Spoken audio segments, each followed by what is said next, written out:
very lucky today to have Professor Ramasubramanian with T. Bombay. He is very well known as a great scholar of Sanskrit and intellectual traditions of India, in particular scientific and technological traditions. I will not introduce him in great detail. He has many accomplishments, many official positions, many awards, all of which can be seen on our website, iks.itgn.ac.in. You can see his short profile as well as the abstracts for today's talk and next week's talk. On next Tuesday, we will be hosting him. So with this very brief introduction, I believe Professor Ramasubramanian is going to try to extract something of the essence or spirit or main features of Sanskrit literature and why it is so important, why a number of great Indians have stressed the importance of preserving that precious heritage, which we do not seem so attached to these days, but nevertheless, there is, I believe, growth of interest throughout India, and we hope this talk will stimulate it further. Thank you so much, Professor Ramasubramanian, for accepting our invitation. We are listening to you. Thank you, Professor Michel Danino, for inviting me to deliver a lecture in this series. And I also thank you for keeping the introduction quite short. Let me start projecting my slide. This pre-colonial India's treasure house of literatures. So the topic was quite fascinating, which has been chosen. The amount of literature that has been produced is really phenomenal. This pre-colonial is also very important to understand the kind of the quality of literature and the amount of literature that has been produced during this period is really unfathomable. And after that, one definitely finds a certain decline. So it is keeping this in mind, perhaps, that the theme has been chosen and wonderfully chosen. I am so happy to present my views today on, does it make sense to read Sanskrit Kāvyas? Earlier, there has been a certain tradition in which one would at least read 5 Kāvyas. Anyone who undergoes a certain traditional way of learning, so for Shastras, for instance, he would be initially introduced to some Shabdas and then they will read 5 Kāvyas.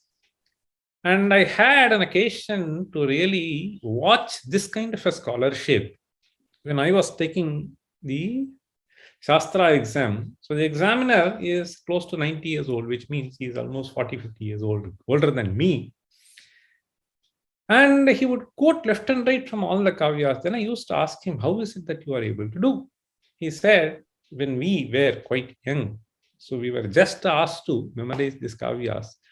Why am I saying this? I'm saying this because any conversation with him that I had, so he will brilliantly bring out a particular verse which suits the context and which gives a wonderful message to us. So this is something which seems to be dwindling today. Next page. Okay. The entire Sanskrit corpora, one can broadly divide it into 2 types. So Samskrita Vangmayam is what we can call. So this can be classified into Kavya on the one hand and Shastra on the other hand. So the Shastra, whether it is Nritya, we have Natya Shastra, we have Sangeeta Shastra, we have Ayurveda Shastra, we have Vedanta Shastra, Nyaya Shastra, Mimamsa Shastra, and so on and so forth. The moment you start looking at the theoretical aspects of some discipline, be it philosophy, be it art, be it music, you would call it as a Shastra. That is why Natya is a performing art. But then Bharata Muni's work is called Natya Shastra. On the other hand, there is another corpus of literature which has been created, which has been declared as Kavya. So there is a distinction between these two categories. We will see that distinction soon. Through the words of Mamata. So this Kavya, if you look at the word, so it emanates from the word Kavi. So Kavi is someone who can transcend time and think. Kavihi Kranta Darshihi. So this is how Bhagavad Pada defines Kavirma Nishi Paribhu Swayambhu in the Ishavasya Upanishad. So one who can transcend time and then present something, so is Kavihi. So the work of a Kavi is what is called as a Kavya. Okay, so it can be any language for that matter, but Sanskrit language has produced hundreds and thousands of kavyas, remarkable kavyas. And there is an interesting Subhashita which says, Kavya Shastra Vinodena Kalo Gacchati Dhimatam Vyasanena Chamurkhanam Nidraya Kalahena Va. There is a profound message which is conveyed through this. It says, Kalo Gacchati Dhimatam. The time is spent joyfully, blissfully. Kavya Shastra Vinodena, by engaging themselves in the study of Kavya and Shastra. Kavya Shastra Vinodena Kalo Gacchati, for whom? Dhimatam, for the intelligent ones. In other words, if you are an intelligent one, then, or if you want to become an intelligent one, you better spend time in Kavya and Shastra. On the other hand, it says, Vyasanena Chamurkhanam Nidraya Kalahena Va. On the other hand, fools and dullards, not appreciating the beauty of this, they just while away their time. How? Kalahena Vyasanena Nidraya. So Kalahena is quarreling with each other. Okay. Nidraya, over-intelligence in sleep. And Vyasanena, this word Vyasana has different connotations. Vyasana normally means pain. The pain is generally generated if we overindulge in anything, be it eating, be it playing, whatever it is, any activity. So therefore, the word Vyasana has been nicely defined in one of the verses in Bhagavata. So Bhagavata itself is a wonderful kavya. Vihaya Jaya Mada Vihaya Jaya कल बात हुई है, ये सब सोच के Mrigavya Sanalala Saha. People have to unmute, please. Mute. So Vihaya Jaya Atadarham Mrigavyasana Lalasaha. The word Vyasana appears here. Vyasana has been interpreted as so Bhoga Saktihi. Bhoge Asakti. You understand? There is nothing wrong in engaging with the world. There is nothing wrong in engaging with pleasure. But Asakti is deep attachment towards that from which you are unable to come out. So is what is Asakti. So Bhoga Asakti leads to Vyasana. And these words generally in Sanskrit are referring to that particular thing, and sometimes they are also used to refer to the karana which generates this effect. Vyasana is an effect of bhogasakti. So therefore, Sridhara in his commentary so calls Vyasana. So Vyasanena cha murkhanam nidraya kalahena va. So this is a very important message which is conveyed through a simple thing. This kavya, I'll just broadly give you an overview. So it is divided into two types. One is called as Drishya Kāvya, the other is called Shravya Kāvya. Drishya and Shravya. So Shravya is something which can be heard and not enacted. Okay. Drishya is something which is enacted. Both are compositions.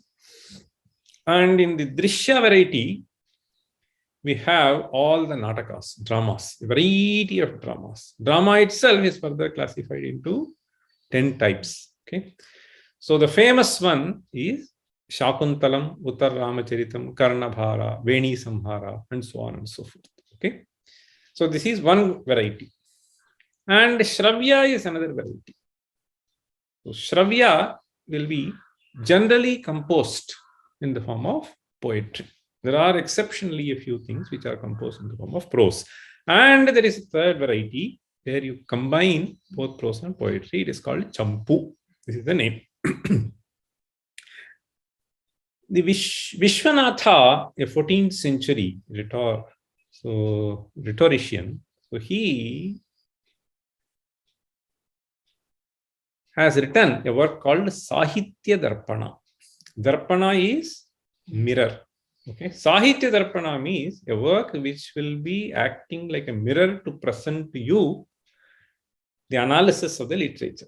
Okay, so in this Vishwanatha's Sahitya Darpana, we have this kind of a broad classification, and I'll just move on with a few examples, so which will be very useful for us to appreciate why Kavya needs to be studied today.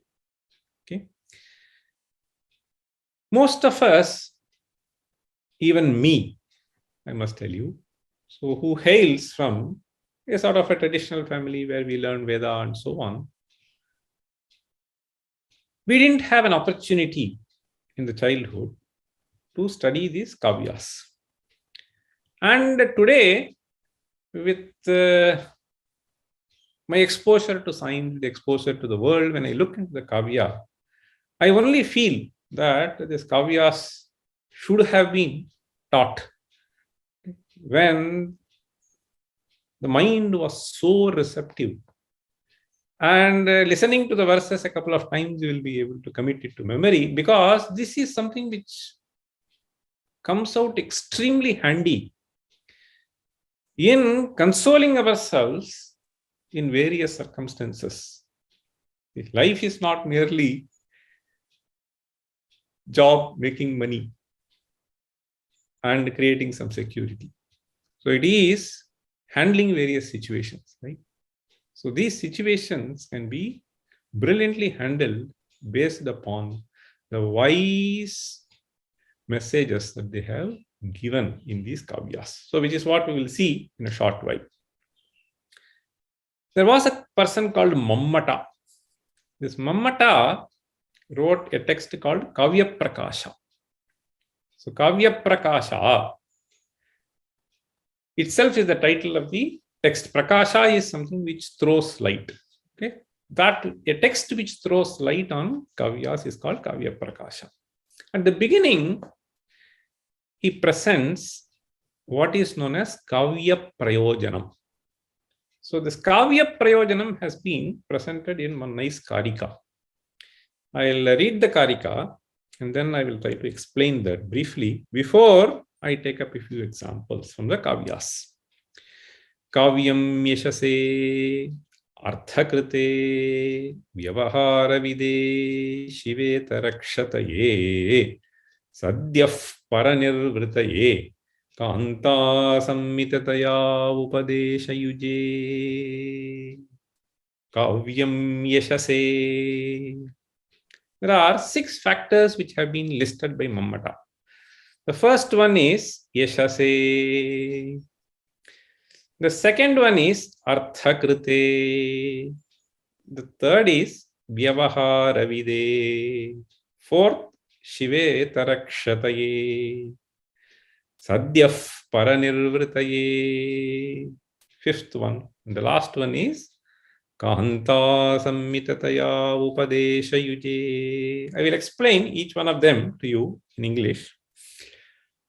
Yashaha is a term which is generally known to people. It is not an uncommon word. So Yesha se means for the purpose of having fame. In those days, particularly when the poet had to demonstrate his skills, so his scholarship, so he has to go and demonstrate in front of other scholars, compose some brilliant verse, answer something which is being asked to him, and so on and so forth, which is what brings some fame to you. So the one who composes gains fame. The one who is able to employ this kavya under various situations, he also gains fame, and therefore studying kavya brings you fame. Kavyam yashase artha krite is also very simple. Artha means wealth. So though the term has a variety of meanings, here we will simply take it as, if you are able to demonstrate your skills as a poet, then you will be able to win over the heart of the kings, and therefore they will bless you with abundance of wealth. Okay, so therefore artha krite. Then vyavahara vide. This is a very important factor. So vyavahara vide means the one who is not so acquainted how to deal with various situations, by reading these kavyas, which depict various situations and how people have handled various difficulties, so he will acquire the skill in handling various situations. And therefore we say vyavahara vide. Vyavahara has two aspects. One is how to act. The other is how to speak. Both are extremely important, right? So how to speak in a particular situation, how to speak to a particular person. So these are things which we learned from Kavya, and therefore it is extremely useful. Then Shive Tarakshataye. And then he uses this word Sadyaf Paranirvritaye. So this is, I will come back to Shive Tarakshataye soon. Sadyaf Paranirvritaye means that which will give you a transcendence immediately. Okay, you transcend from one plane where you are really stuck with something.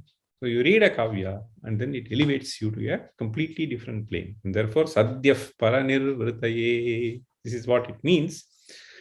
In fact, Mamata would say, those who among the listeners know a bit of Sanskrit, you should read the last line in this page.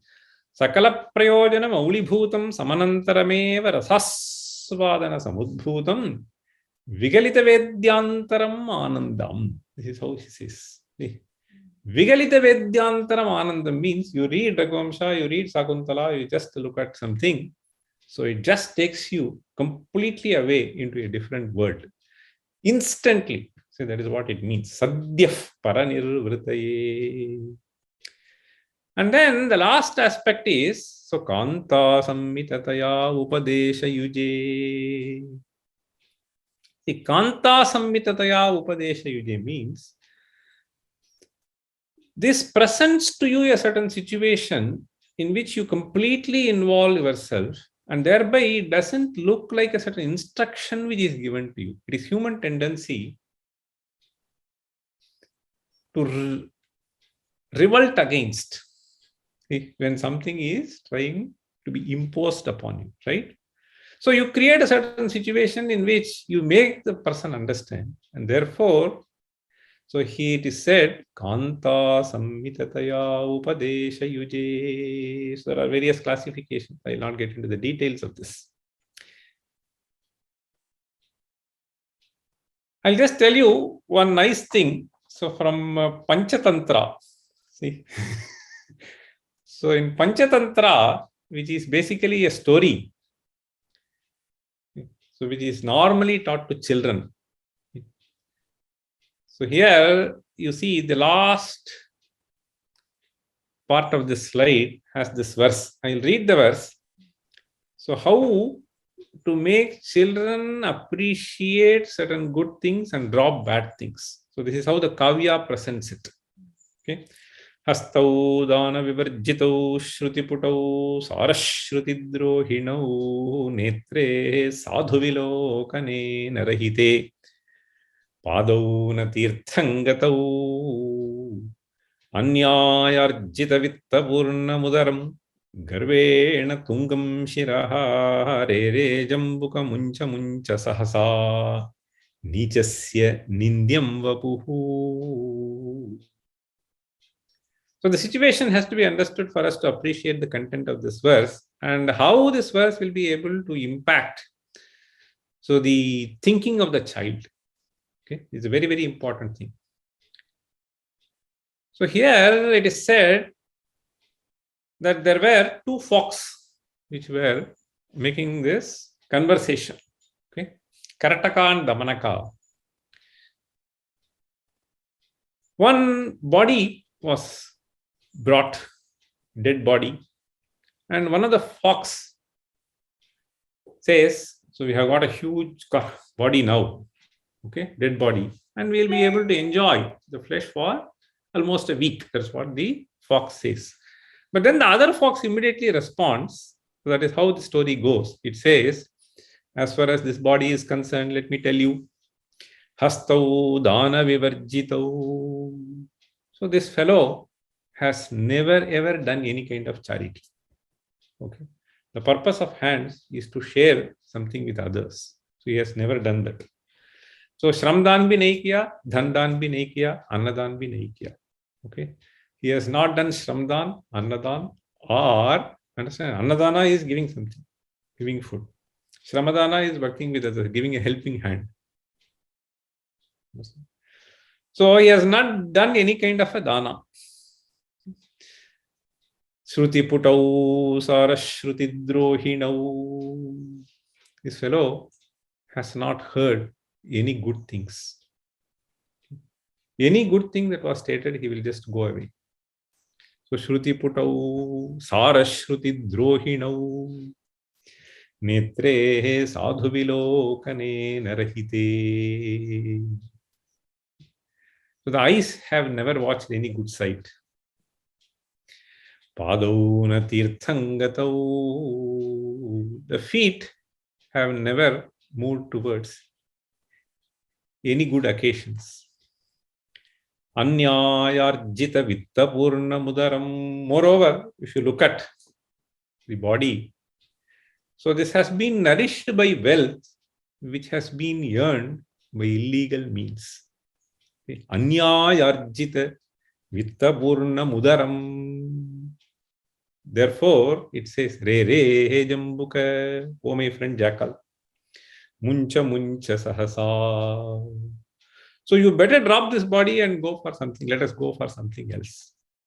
So what is the message? The message is, so the purpose of various organs have not been utilized. So he has engaged himself in wrongdoings.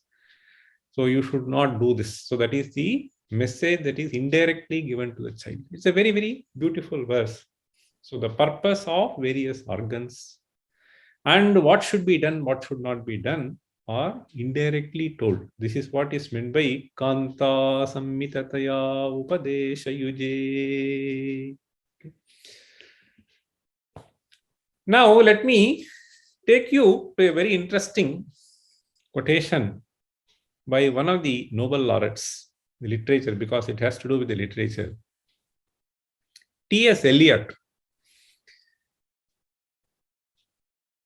So he was a Nobel laureate. He got Nobel laureate in literature in 1948. So here he presents his thoughts so eloquently. I thought I should share this. So today we have felt that we have to only engage students in understanding science, technology, and so on and so forth. This kavya is all meaningless. So Eliot, he says, so he spent a couple of years in Harvard learning Sanskrit. That is how he says. Let me read that. 2 years spent in the study of Sanskrit under Charles Landman, and a year in the mazes of Patanjali's metaphysics under the guidance of James Wood left me in a state of enlightened mystification. A good half of the effort of understanding what the Indian philosophers were after,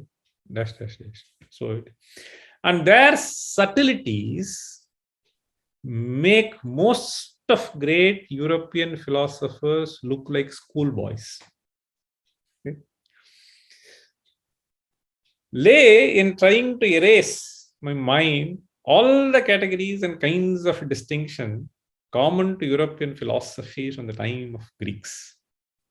And he says further, and I came to the conclusion that my only hope of really penetrating to the heart of that mystery would lie in forgetting how to think and feel as an American or a European, which for practical as well as sentimental reasons, I do not wish to do. So the message that one has to take from here is, there is such a profound philosophy, and all the philosophical tenets will be brought into the kavya in an easily accessible manner. When I say kavya, I do not necessarily mean Sanskrit alone. In fact, it has been there in every language of India. Brilliant kavyas have been composed. And these kavyas actually shape the individual. So that is what he is trying to convey here in a very eloquent manner. Now, let me take you to a few examples from the kavyas. What is the purpose of possessing wealth? So this has been so nicely brought out by Kalidasa in his famous text Meghaduta. So the verse goes, Panchedvayau sarati saralas kandha sanghatta janma badhe tol kakshapita jamari balabharo davagnihi arhasyenam shamayitumalam varidhara sahasraihi apannarti prashamana phala sampado hyutamanam. So this verse is composed in Mandakranta meter, which has 17 syllables. The entire Meghaduta is like that. Tanchedvayau, the fourth line presents a certain general principle. So there are alankaras, which they call in Sanskrit. So they add beauty to what you want to convey. And there are hundreds of such alankaras which have been classified by the literateurs. It may not be an appropriate term. So we can perhaps call them as rhetoricians. Anyway, so the Sahitya Shastra, so they classify. So if this is their Upama, Rupaka, so we know some of them in English, simile, pun, and so on and so forth, right? So here what is employed is what is called Arthantaranyasa. Literally the term means Arthantarasya Nyasaha, placing another idea which is akin to this idea, which will be used in reinforcing what you want to convey. Okay, so here the situation has to be understood. There is a beautiful description of what is happening in the forest. So this message is passed through the cloud, right? The message that he has to convey is conveyed, and in the context, the poet also brings in various other important things that one has to learn in life. And therefore, Kalidasa takes this opportunity to describe what may happen in the forest, and through that, he wants to convey a powerful message. So the situation that is depicted here is, in a forest, there will be forest fire, and that gets generated because of friction among the tree branches, right? So Vayau Sarati, as the wind blows, the branches collide with each other, and at some stage, they rub so fast that fire gets generated, right? Skarar Saralaskandha Sanghatta Janma. And as a result of that, So there will be sparks which will be spreading, and there will be certain animals which will catch fire in their tail, because tail is the most easiest part where the fire can catch, and they will be running here and there. And because they run here and there, so it will once again grow much, and then they will spread elsewhere, and so on and so forth. He says, Balabharo davagnihi arhasyenam. Then the poet gives a message. O cloud, so be compassionate and try to shower there. Okay. Arhasyenam shamayitumalam. It will be appropriate for you to go and shower there. Okay. Varidhara sahasraihi. By having a heavy downpour, you will be able to help the forest as well as the animals from suffering. So there the poet gives a message. Apannarti prashamana phalaha sampado hyutamanam. This is the message to the humankind. He says, Apannarti prashamana phalaha. The purpose of possessing wealth is only to alleviate the suffering of those who are afflicted. Okay. So the cloud here has the wealth of water, which can be used to alleviate the suffering of the prithvi as well as the animals which are in the forest. Okay. So apannarti prashamana phalaha sampadohi uttamanam. Uttamanam sampadaha means, so those who are really noble. Okay. So their resources are used for the benefit of others. So this is how the poet conveys a very powerful message. So that's what we saw. Hastau dana vivarjitau. Right? It was in Panchatantra. Let me tell you another interesting thing, which is from Karnabhara. This is another Nataka, which is a beautiful short piece. So Shakuntalam, etc. is a long one. Here the story is Karna is by birth endowed with a certain shield. Okay. So which is a protective layer, and if it is there, one cannot win over him. Okay. The shield cannot be pierced. And in order to see that Karna is going to be defeated in the war, so there is a certain thing which happens, and Karna is known for his generosity, and he has taken a certain vow that anybody who comes and asks anything from me, I will immediately share. This is the vow that he has, a pledge that he has taken. So here the message that one has to gain is how strongly people have been upholding the vow. And the poet also brings in this context of describing the situation, how significant is the act of sharing.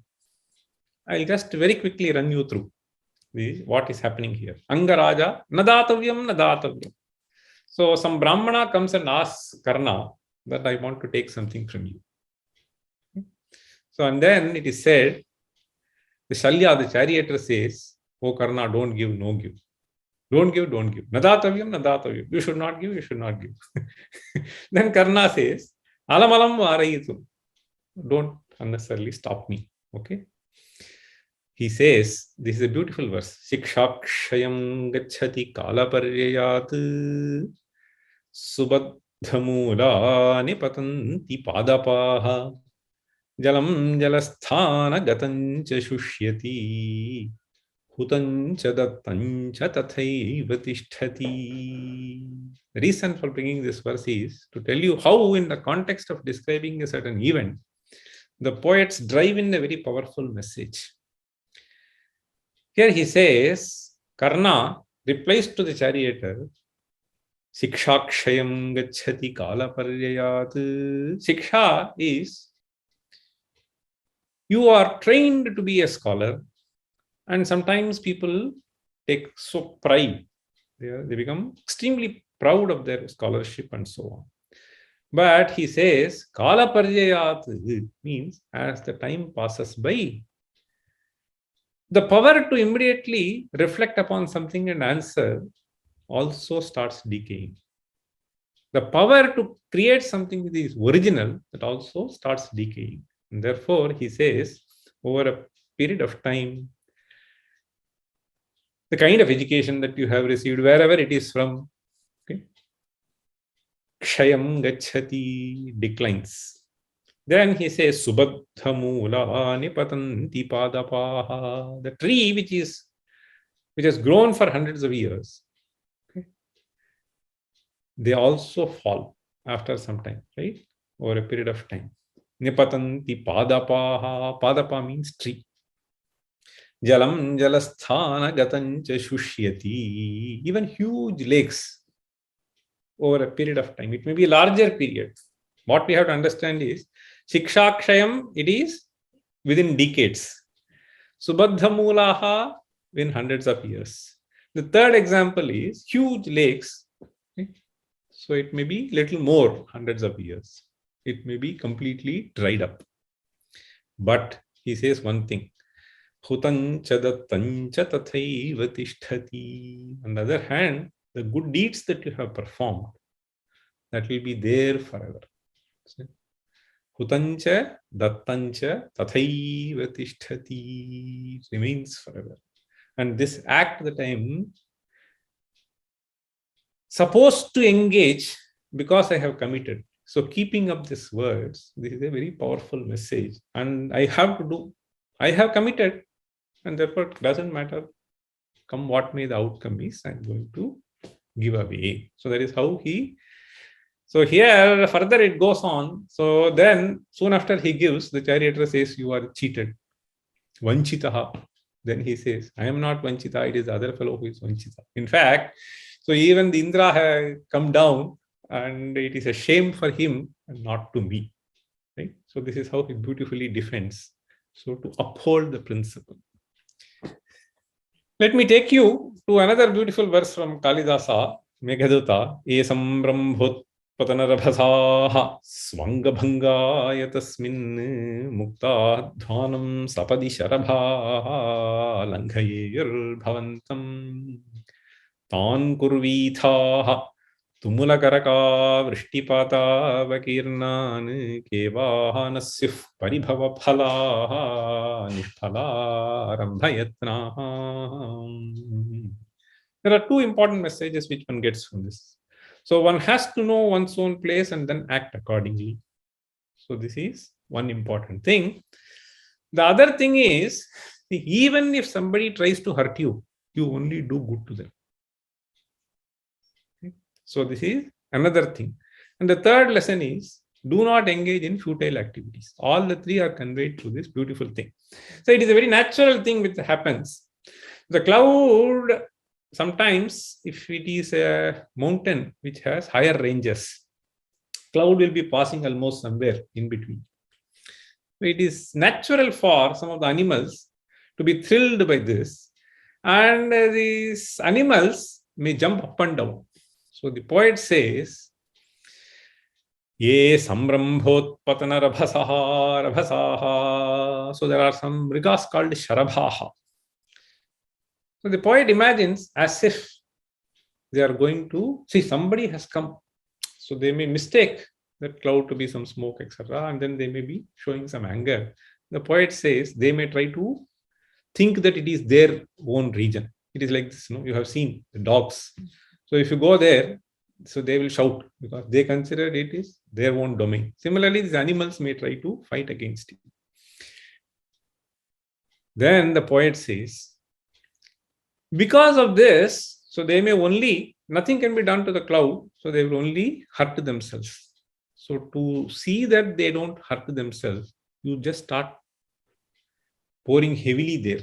See, Tumula Karaka Vristipata Vakirnan. So you heavily shower for a short while, then they will go. And then finally he says, there is a beautiful message that Kevanasyuh Paribhava Phalaha Nishphala Rambhayatna.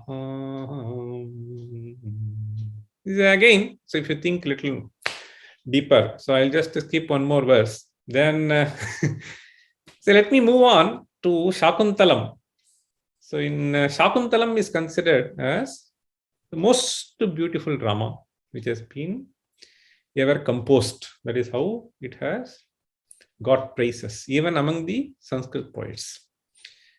So there, in one place, he says, Yatye katosta shikharam patiroshadhinam avishkritarunapurassaraye katurkaha tejodvayasya yugapat vyasanodayabhyam loko niyamyataivatmadashantareshu.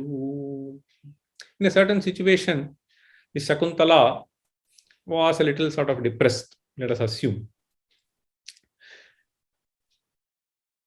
That is the kind of situation. Then there are a couple of people who just come and then they discuss something. So some event which has happened, which they feel is not something which is really pleasant or welcome event. And there the poet tries to give a profound message. So the event is supposed to be happening so during the twilight. He says, Yatyekatosta shikharam patiroshadhinam. Oshadhinam patihi. Here refers to moon. Okay. So the moon is setting and the sun is rising. Okay. So this is the morning situation. And it should be Purnima. Then only this will happen. Okay. So moon setting and the sun rising. So they are 180 degrees apart. Yekatosta shikharam. Then another body is just coming up. Now, the message that he conveys through this is, both are very powerful bodies because they are our timekeeping systems, light-emitting bodies. Tejodvayasya, setting is just a metaphorical usage. So, one is setting means going down, the other is coming up, rising. From this, what do we understand? We understand, and it is a phenomenon which keeps recurring, and so too. So, every individual, the entire world, so will have ups and downs. So one cannot lose the courage with which one has to live. In fact, there is another powerful message. So from this, Sukhe sukhadhikan pashyet, dukhe dukhadhikam statha. So we need to understand. This is another message which is given in the Kavya. Sukhe sukhadhikan pashyet. So when you are really flourishing, okay, so everything is so prosperous, everything is working for you, then you think of others so who have placed themselves in much better situation. Then you will not really see that. You rather, I would just put it this way. See, your ego will not boost up. Similarly, when you are in distress, look at people who are far more in distress than you.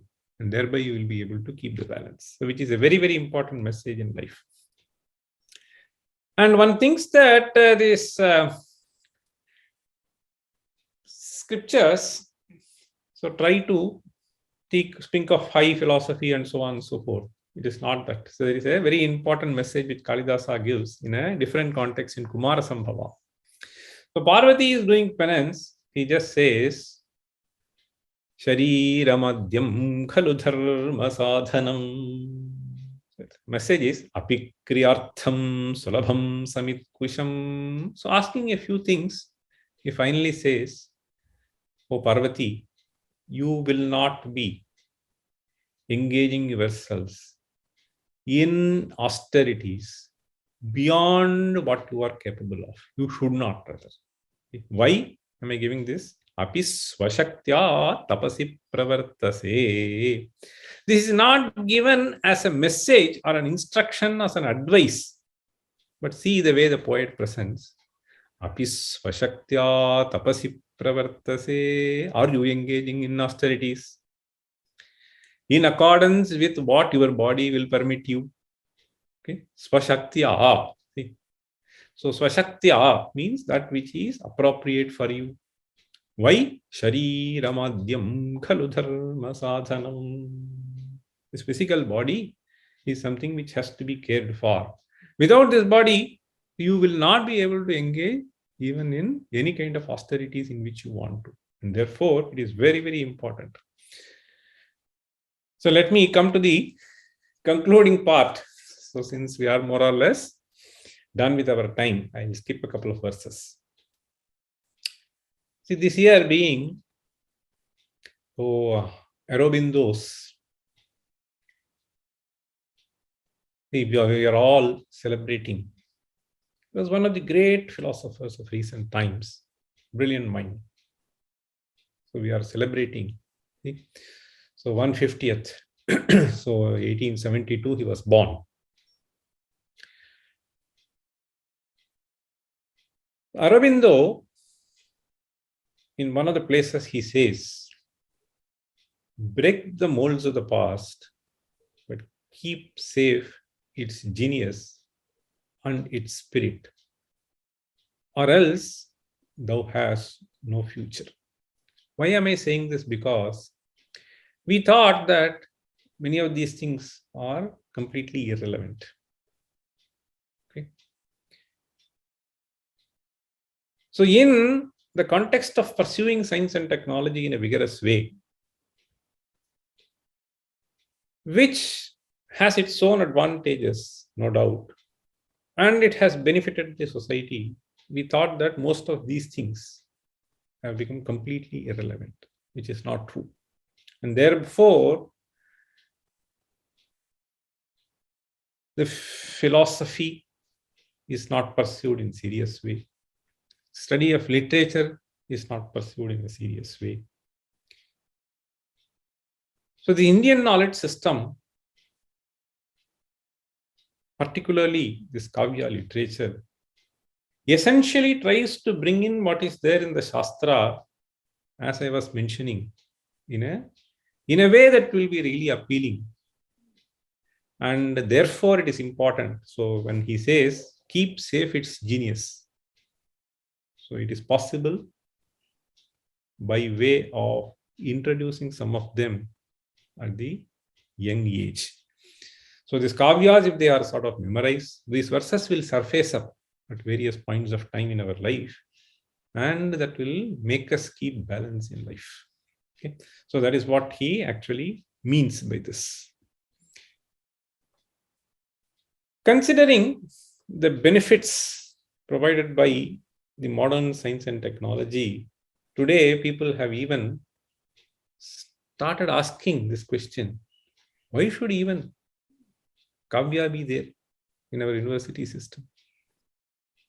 It should be only science and technology, pursue them. Improve upon the gadgets, your comfort levels can be improved, and so on and so forth. And as a result, many of us have really abandoned serious studies in Kāvyas itself. Not only was it abandoned, its relevance have also been questioned by people who have been academicians. Okay? So they have been trained to think in a particular way, and that is a really sorry state of situation. This situation, as I was mentioning earlier, is not necessarily with respect to Sanskrit Kāvyas alone, though I have cited a few examples. There are equally brilliant things so in other local languages. So this situation of relegating to Kāvya to the back seat has not been a great idea at all. So the trend in the society has been so influencing our lifestyles, and that too in completely unforeseen ways, that people have failed to realize the contribution that has been made by these Kāvyas in man-making process. I have seen people, so those who have been really trained solidly in this, with the right teacher in place.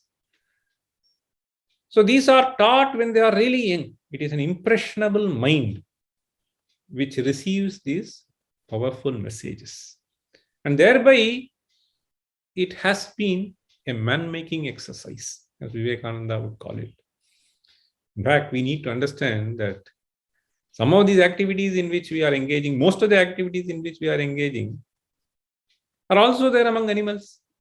Ahara, Nidra, Bhaya, Maithunam. Samanya metat pasubhir narana. Right? So, dharmo hi tesham adhiko visheshaha. So this dharma is understood, rather inculcated by means of these kavyas. That is what the great poets have done, as I was just highlighting one or two. So once again, let me resort to Aurobindo. He says, so long as this Sanskrit language and its literature endures and influences the life of our people, so long will the basic genius of India continue. So it is the basic genius of India, which even the quote of the Eliot, which I was just mentioning earlier, so it was appreciated. The genius was really appreciated. So all that we need to do is to provide an opportunity for the children to learn Sanskrit language and other local languages by which they can enter into the Sahitya, see, this Kavya literature. Once the right exposure is given, I don't think there can be any force which will be preventing the human intellect from appreciating it. So the problem is not even providing an opportunity to appreciate it. So unknowingly echoed by Eliot. Okay. So thank you. I think I'll stop here.